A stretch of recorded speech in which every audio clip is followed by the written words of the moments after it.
So what we're going to do today is we're actually going to start on a real show that I'm working on from scratch. I'm going to show you how I set up my files, my folders, all the way to importing my keyboard shortcuts, and then we'll dive into some of the actual like tricks that I use. So let's get started. So we're here in Premiere. This is our little, front loading screen here, and I'm going to create a new project. Now, if you go to browse, you see that I've already created a folder for Daniela. Daniela is the artist that we're going to be working with for this show. And so I've got a folder here, Daniela.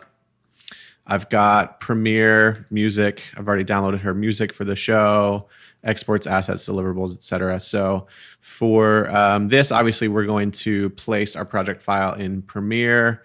Let's hit choose, and we'll just call this Daniela June 19. So there we go. Let's hit enter. And here we go. We've got a clean canvas here, brand new canvas to work from. And the first thing that we're going to be doing is I'm going to go ahead and just pull in her music so that's ready to go. So I'm going to pull in this folder that she sent us. But before we even get started with the visual end of things, I want to talk about some of the keyboard shortcuts that I've found to be very useful. So much of my workflow really just focuses on experimenting and turning things on and off as quickly as possible and seeing what works. You'll notice that I have a very messy timeline than a lot of other editors, and I love that. There's a point where I think obviously you have to clean it up, especially if you're going to be collaborating with someone or something like that. But I think one of the biggest things that you'll notice is that I'm extremely messy during this sort of like creativity, this first creativity phase that we'll enter into in a second. So don't be overwhelmed by that. Learn to embrace it. And I think that it really allows for things. But essentially what we're going to do is set up our keyboard shortcuts to allow for a lot of those quick movements, so that we can kind of get our head out of the way and just start seeing what we're interested in. So keyboard shortcuts, we're going to change in Premiere. You can do this in Final Cut or whatever is comfortable for you. And these are more guidelines. These aren't like you have to, use these specific keystrokes. I've just gotten really quick with them. So I'm going to go ahead and change them and show you what I use. So if you go over to keyboard shortcuts and you type in the command enable, this is a huge one for me. So I've already got it set, but the shortcut for me that I use for clip enable is Control B.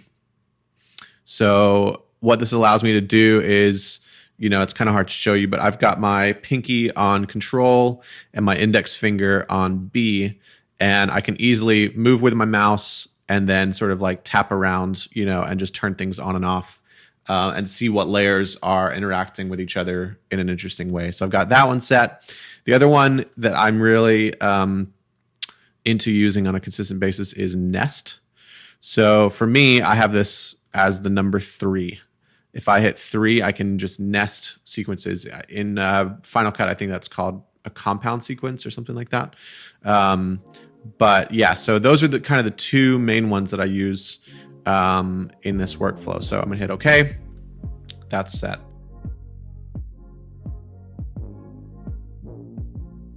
Okay, so I've got this project started, and what we're gonna do now, you'll see that I've dragged in a couple things already. I've got Daniela's music that we're gonna be kind of playing with later and setting some visuals too. And then the other thing that I've got is my tour visual elements. And you've probably seen these as one of the products that I offer on my website. I developed these because I was so sick of building these things from scratch. And these things really are the building blocks that I have always kind of started with. So I kind of looked all over the internet for these things and could never find them. So I took some time to basically develop these building blocks that I can start with and let me just sort of start playing. Because so much of this process of creating tour visuals is just kind of getting started, and I wanted to make that as easy as possible. So I want to kind of, you'll see some of these elements here, really helpful, just already have some great sort of animation elements. But I want to talk about one of the more important things with creating tour visuals, and that is blending modes. I've found that blending modes are such a huge part of my workflow because they allow me to really quickly see sort of like the different combinations of elements in really unique ways. But I want to break them down visually so that you understand what they do, so that you're not just shooting in the dark like I did for so many years. So once you kind of get these like 3 or 4 blending modes sort of like really clear in your head, it's going to free you up to get all that thinking out of the way and just start creating. So what we're going to do, I'm going to go ahead and grab this line skinny diagonal. So I'm going to create a new sequence by dragging this directly onto the new sequence. That matches all of the frame rates, all the resolution perfectly. So now I've got these diagonal stripes moving. The other thing that I'm going to go ahead and grab is this circle solid, which seems really boring on its own, but you'll kind of see how this is helpful. So if I drag this down here, we've got our lines, we've got our circle, and we're going to start exploring the concept of blending these by just dragging the circle on top of the lines. So you'll see really quickly, obviously, if I'm using my Control-B shortcut that I was telling you about, I'm able to see them stacked on top of each other, but the circle is blocking anything, from the underneath layer from coming through. So the first blending mode that we're going to look at, if I go over to this, I click on my circle solid layer, effect controls, go down to opacity and blend mode. The first sort of section that we're going to look at is this first bracket right here. And these are kind of categorized by their function. So this first bracket right here, they all kind of do the same thing, but multiply is the one that I use the most often. What multiply does is it basically says anything white in the clip that's selected disappears, anything black stays. So when I hit multiply, you're going to see that the stripes show up only under where the circle is, only under the white of the circle clip. So when I hit multiply, just like that, we've created magic. And now we have this really interesting sort of element where I love how the stripes kind of like, you see them kind of grow at the bottom of this and kind of wrap around the shape of the circle. So that's multiply. Now, the next one that we're going to go to is this next bracket. They all kind of do the same thing, sort of varieties of each other. But the one that I normally start with is lighten. And lighten does the exact, autosave, thank you. Lighten does the exact opposite thing. So where multiply tells white to disappear and black to stay, lighten tells black to disappear and white to stay. So when I hit lighten, you'll see that the circle now kind of sits on top of this stripe layer, but all the black has disappeared, allowing the stripes to come through. So that's that. So the next element, this next sort of bracket right here is an interesting one. And to illustrate that, I've got this 16 millimeter grain layer, another element that I sell in my store. We'll bring this down to HD. And essentially what this bracket does down here is it deals with gray. It deals with the things in between black and white. So a lot of people will use hard light or overlay. Those are kind of the two of the go-to effects in this bracket. So if I hit hard light, essentially what's happening, and it's kind of hard to see with the compression of, web video, et cetera, but you will see that the gray, this whole grain layer has kind of disappeared, and there's these like tiny little flickers or specks or whatever that stay, and the grain texture stays while everything else goes away. So again, that's kind of that bracket. But if we go to back to our circle and stripe, the final blend mode that we're going to look at is difference. And it's this whole bracket down here.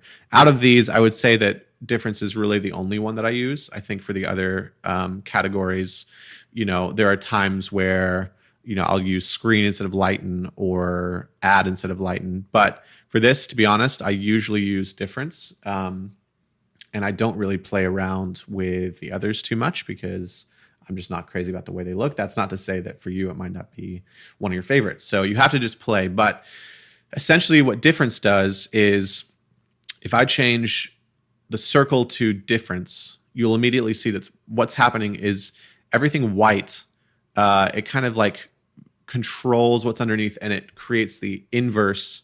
It kind of inverts the channels. So white things turn black, black things turn white. If I were to throw a color on this, if I throw a color on the stripes underneath, let's say we go with like blue, okay? So, change white to blue. So what happens is that the blue turns yellow under the difference mode because essentially blue and yellow are opposites on the color wheel. So if you were to take a color wheel, that has like the color picker, like in Photoshop or whatever, you would see that it is literally on the other side of the wheel. So that's kind of what's happening with this difference blending mode. And I love this one because it really allows for some unpredictable effects. There are things where if you just start stacking stuff with a difference mode, you kind of never know what you're going to get.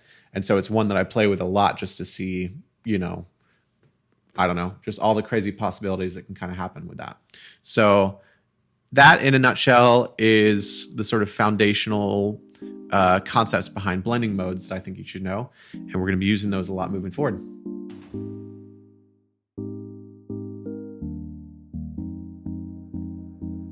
I want to talk about some of the plugins that I use on a regular basis. This is one of the biggest questions that people ask me, like, what plugins do you use? How do you get that effect? And the cool thing is that so many of these concepts and these effects we've already covered in blending modes and, just kind of starting with great foundational elements. But there are a couple things that really allow me to move quickly around Premiere and change the entire look and feel of a clip or a visual or whatever for free. So there are those. There's also a few that are paid for, a few that you'll want to, I think, grab. I would encourage you to check them out. But we'll go through and you can decide for yourself which ones you think you want to play with. So let's get started. So if I go to my effects panel up here, the first sort of go-to plugin that I use is native to Premiere, and it's called Tint. It's under color correction. You probably have something like this in Final Cut if you need it. And you'll see that if I grab this and I drag this onto my circle solid, it brings up this tint effect on the circle solid. And what this allows you to do is simply, if this clip was colored, it would standard is that it turns it to black and white. But I like to use it as sort of a color shifting tool in that I can change this white to, let's say, kind of like let's just go crazy with this and make like a neon green. Change that. Okay, now we have this neon green circle all of a sudden. We could do the exact same thing with the black end of things and create, maybe something like that. Maybe we make that a little darker, or maybe we go kind of dumb with the whole thing. And, you could kind of do a lot of different things, even just with the color. I mean, right there, we have something a little bit more interesting than what it was before. But it's so simple to just change the colors. Now, I will note that, again, like we talked about earlier, if I were to change this to difference, see, we're already getting this really interesting experience because every time I change these colors, it's going to change the inverse layer. So again, that's one of those quick things that you can just start with and just get things kind of rolling for yourself to experience, different effects and see how things kind of work together. So there's one, that's tint. So let me put this back to normal so you can kind of see this. I'm going to turn that off. The next plugin that I kind of use on a regular basis is Invert. And this is kind of a much more sort of functional or like utility type tool for me. But if I type in Invert here, what's going to happen is if I drag this on top of the circle solid layer, it's going to turn the circle element black and the background white. So the reason why this is really helpful is because just like we just talked about blending modes, when we get into maybe 3 or 4 layers of different, looks, or we want to try causing those blending modes to do different things to affect each other, this is a really helpful utility because you can say, oh crap, well, it's doing the wrong thing. Like I want the opposite. Well, just rather than having to set a difference blending mode and then nest that and then set it again or something like that, you can simply use this invert. And you'll see if I do this again, it'll flip back. So you have to be careful with that, but you can go ahead and use that as a really easy way to flip the colors on something. The next plugin that I want to jump into is one that you do have to be careful with, both as a viewer watching, if you're in a dark room with your laptop, and also as someone creating, because the effect that I'm going to be jumping on this clip is called strobe. And especially with solid black and white elements, you have to be careful to use this in moderation because it can really affect people with epilepsy and things like that. So I say that as a warning. But if I jump into the effects panel and type in strobe, it's called strobe light in Premiere. If I drag that on, it kind of does this. It starts really slow and dull, and it's pretty boring to look at. You have to change some of these parameters here. So if I change the strobe function to makes layer transparent, you'll see that basically, every half second, it is turning the top layer, that circle solid layer, off entirely. Now you can blend this with original, so it's kind of like half on, half off, whatever. What I like to do, and these are some numbers that I kind of use on a regular basis. These are my go-to numbers. It took me a while to figure out that this is what kind of works. But if I change the strobe duration to 0.04, well, that's like a really quick flash, but it's still only once every 1 second. So what you have to do is then change the strobe period. I have found that 0.08 is kind of a sweet spot. So if I play this now, you'll see that it's really wild. Again, if we go back to this blend with original thing, you'll see that you can use it in moderation, even just like that. You can set up the random strobe probability, which kind of creates more of a random pattern. But if I bring this down to 0, it's pretty consistent. And so again, be careful with that one, but a great tool that, is built into your editing software that allows for some really wild things, especially on like a build up to a big chorus or something like that. Okay, so one of the final plugins that I love using within Premiere, sort of one of the native ones, is one called Turbulent Displace. I think Final Cut has a different name for this, but the concept is the same. If you drag this on here, you'll see that it creates this sort of like warp effect. This circle that used to be nice and clean is now, has this kind of looks like a potato. I can change the amount of this. I can change the size, and immediately you're seeing some crazy things. But the problem is when I hit play, nothing's happening. So what I like to do with this, and you can do this with a lot of different parameters here, but I really like to use keyframes. And so here's kind of the beginning of, I guess, our keyframe lesson. These little stopwatch icons down here, what they allow you to do is if you set this right here, you push this stopwatch right there, it creates this little, it's called a keyframe.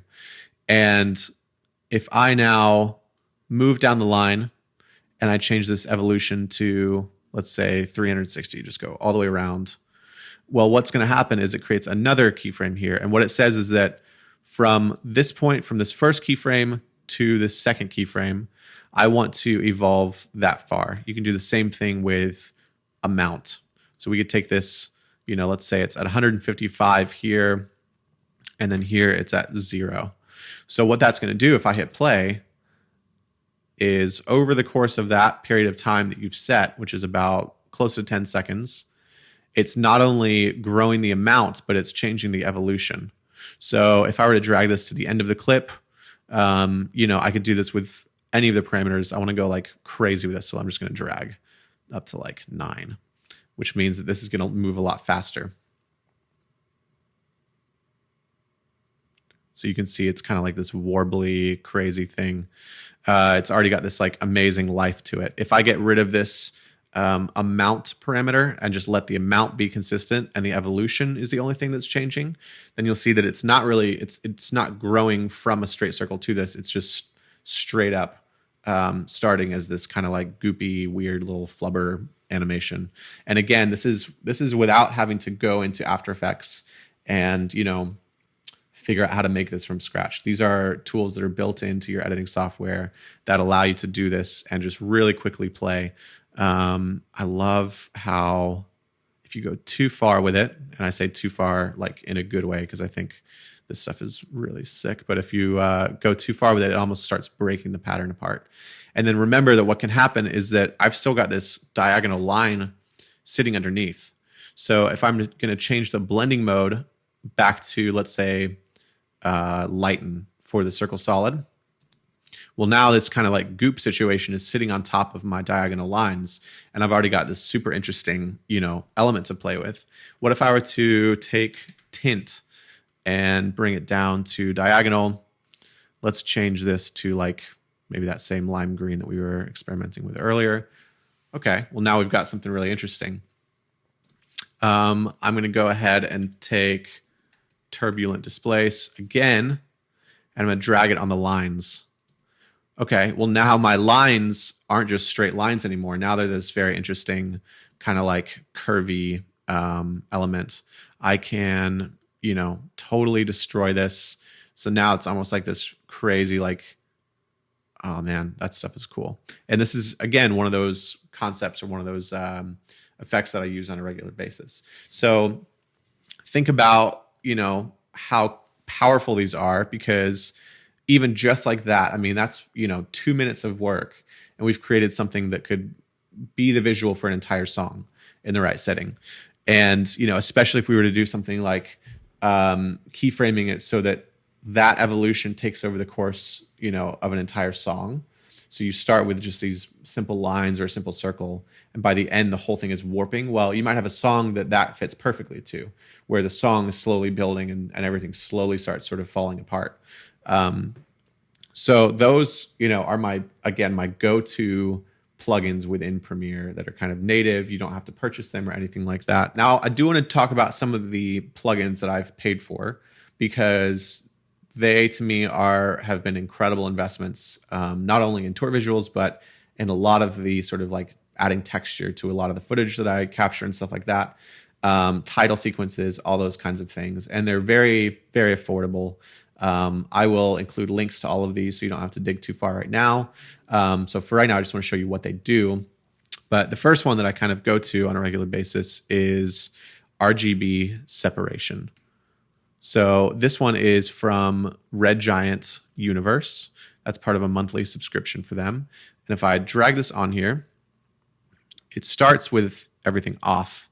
But if I drag the radius, you're going to see that essentially what it does is it pulls apart the channels. So, you know, white is comprised of these red, green, and blue channels. That's kind of how, you know, video works. And naturally, they're all together.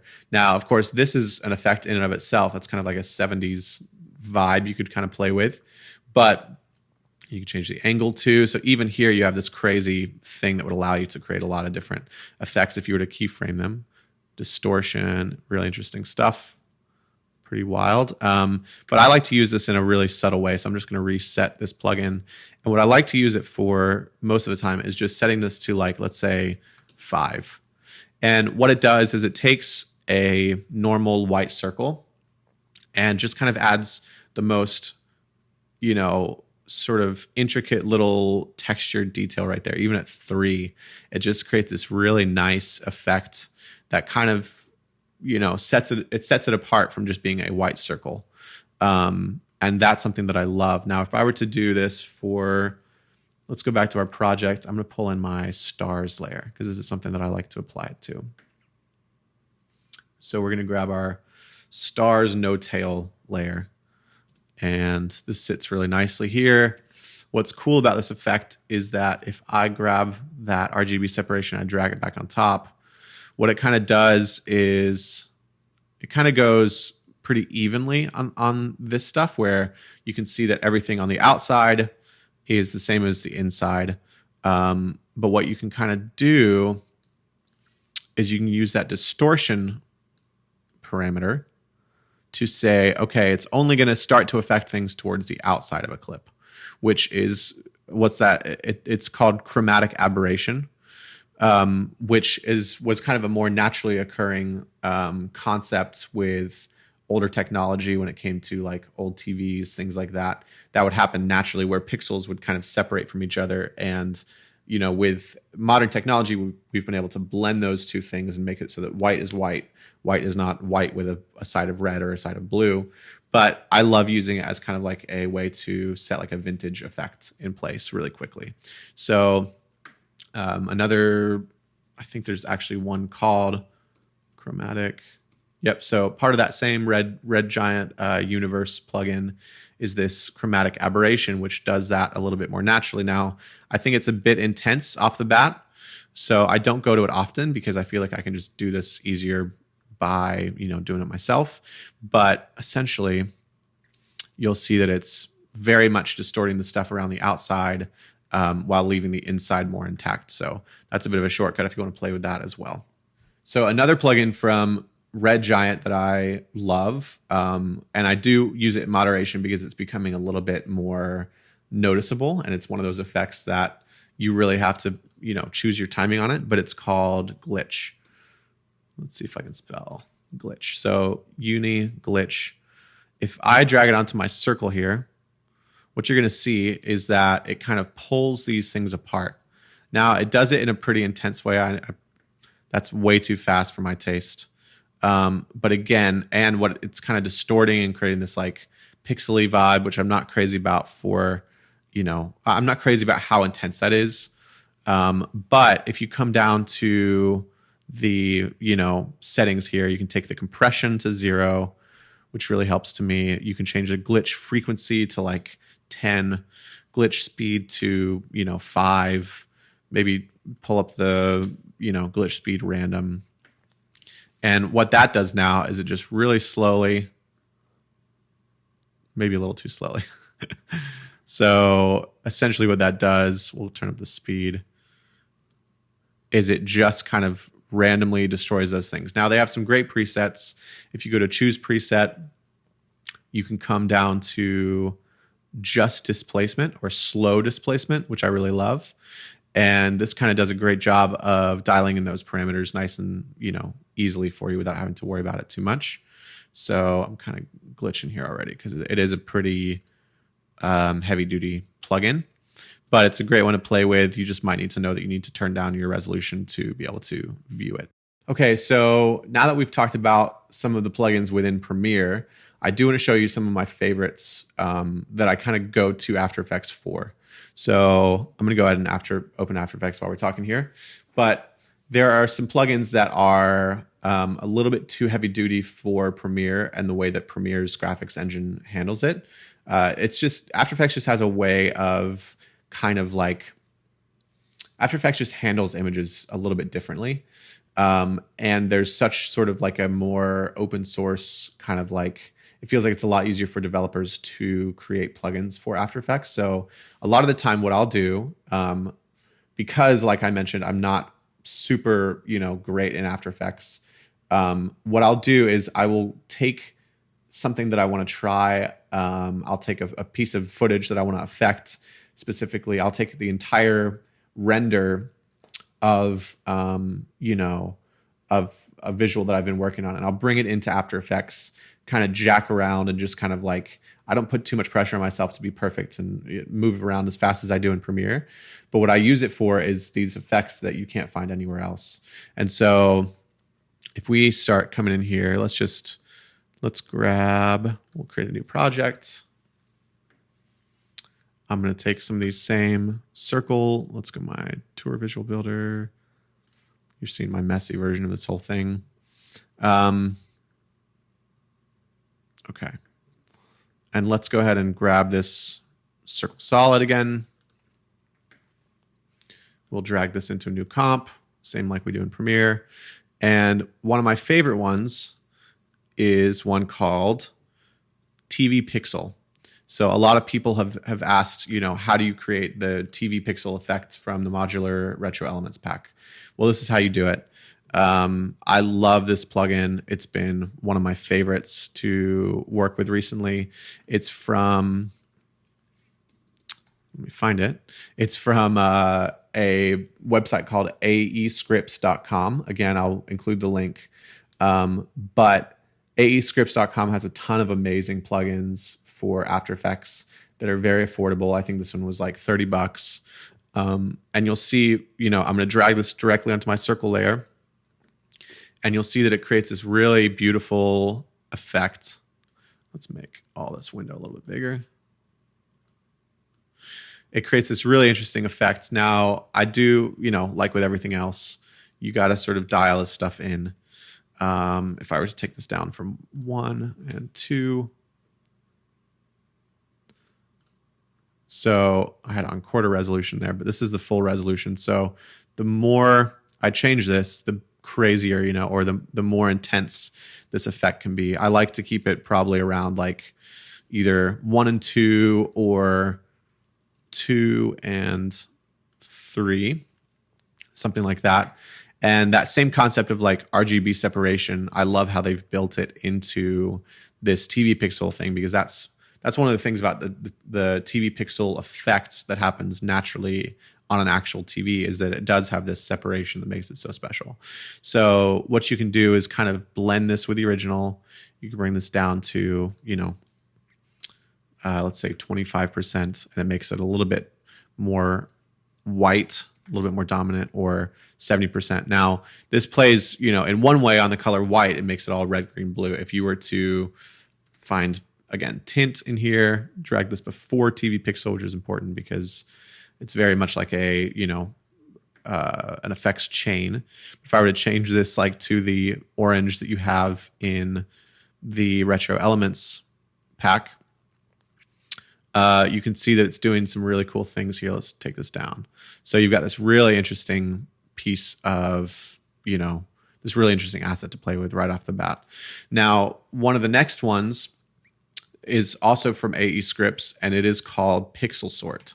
And it's a very recognizable effect. You've probably seen it all over Pinterest or anywhere else, but it's called Pixel Sorting, Pixel Sorter 2. I'm going to drag this on top. And again, this is one that you really have to kind of jack with and just kind of see what happens. But let's see here. I may have to grab some footage. So what we're going to do, and I'm just I know this all feels messy, but this is really how I work.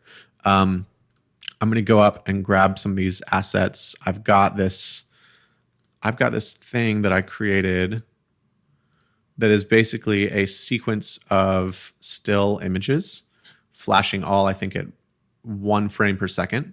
So it took me a long time to literally just go and either purchase or find all these stock assets. And I want to use this as my example for what this Pixel Sort plugin does, because it really is wild when it comes to footage. So let's see here. Threshold. Threshold is kind of the main plugin or the main parameter that you want to check with. And so you'll see really quickly that it creates this wild sort of like warped effect. If I scroll through different elements of footage, it affects different things so differently because every clip or every image has its own luminosity. So, if I change this to shadows and then drag the threshold up, you're going to see that it's actually affecting the dark areas more than the light areas. But it's one of those plugins that's so random. And that's why I love it so much. Like, look at, before and after, typical Saturn, whatever, something from NASA, and their free photos online. If I turn this on, it's immediately kind of changing this whole vibe. And I love it because it can take something that feels really boring and kind of save it a lot of the time. So this is one of my favorite plugins. Like, look at this. I love this guy. So here's like an old family photo from the 70s that I found. You turn that on and it kind of starts like distorting. Again, you can use keyframes to grow this over time, or to be more intense for one shot than another, or whatever, or, so you kind of have to really just take the time and just kind of play with this stuff. But I'll show you how when these things start to interact, they can create some really wild effects. So we've got our pixel sort on there. Let's find an image that we can kind of really jack up. I like this. That's cool. Actually, let's find that Saturn one.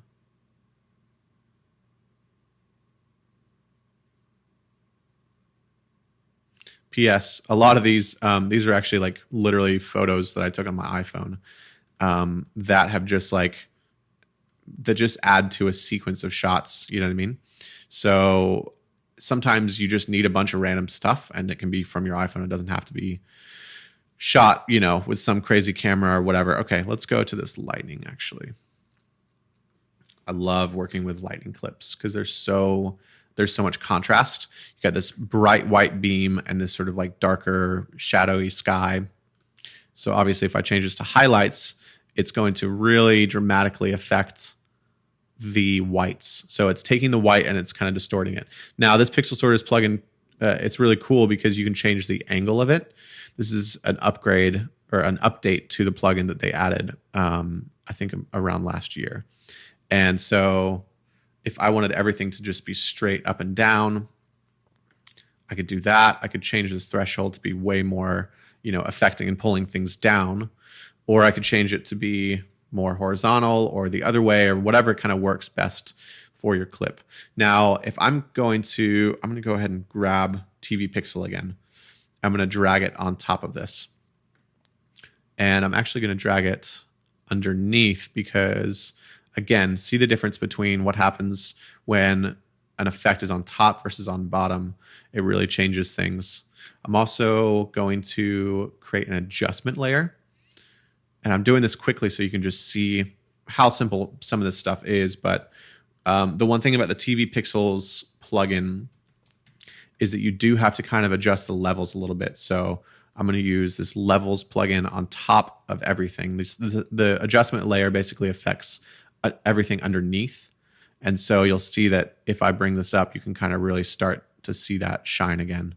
But what I love is that if I go back to my montage thing and my lightning, you'll see that if I change which plugin comes first, it does really different things. So I love how it's kind of destroying this in a certain way. I'm zoomed in like literally 400% right now. So that's a totally different feeling than this. And of course, with that, I would have to drag it a little bit further. But whoa, that was cool. So yeah, there's just something there that's really interesting. If I change this to shadows, we're going to get a totally different effect. Whoa. Okay. That's the kind of stuff that I love. Like that, I've never done this before. I've never played with this. And what happens when you just start playing around will always surprise you. And this is kind of the beginning of the next phase that I want to talk about, which is that you kind of just have to get in there and get your hands dirty. So again, what's wild is that if I flipped that, it wouldn't be the same, because what's happening is that RGB separation, that sort of intense, red, blue, green separation, it's just enough to trigger this wild kind of effect that is pulling this image completely apart. So again, we look at before both of these effects, just a typical, stock photo of lightning. And then you start throwing this stuff on there. Let's see what it's doing to the other stuff. Holy crap. See, this is where I just get stoked. And I think it's at that point where you start going like, holy crap, like that's interesting. That's a feeling that you want to lean into. But I didn't plan to do this. I've actually never created this effect before. And I've done it with stock images and a couple, very cheap plugins, and literally just jacking around until something feels right. So, I want to kind of close our talk about these plugins by saying that with a very small amount of, work, you can take these elements that are typically quite sterile or straightforward and really start distorting them and twisting them, which goes back to my foundational point about how important it is to not let this like, I'm not an animator talk get in your own way. So we're going to take this and kind of run with it and dive into the actual creation of some tour visuals moving forward. But those are the plugins that I use, and I hope that you pick some of them up.